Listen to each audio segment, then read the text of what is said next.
High,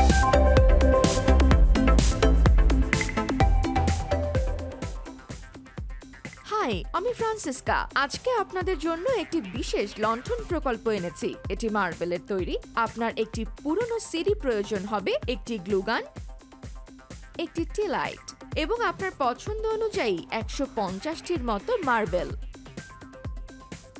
সিডির চারপাশে মার্বেলগুলো আঠা দিয়ে লাগাতে শুরু করুন। মার্বেলের চারপাশেও আঠা লাগাতে হবে যেন পুরো জিনিসটি শক্ত হয়। প্রথম শাড়িটি দেখতে এমন হবে। পরবর্তী শাড়ির ওপর থেকে আঠা লাগাতে শুরু করুন। গরম আঠা জলদি ঠান্ডা এবং শক্ত হয়, সুতরাং মার্বেল লাগানোর সময় এটি খেয়াল রাখুন। আপনি ইতোমধ্যে এটি শেষ পর্যন্ত দেখতে কেমন হবে সে সম্পর্কে একটি ধারণা পাবেন।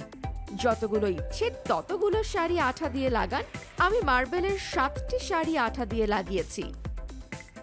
শেষ। এখন আমার কেবল অতিরিক্ত আঠাগুলো সরাতে হবে। একটি মোমবাতি রাখুন এবং আপনার লণ্ঠনটি তৈরি হয়ে গেছে। সুন্দর, তাই না?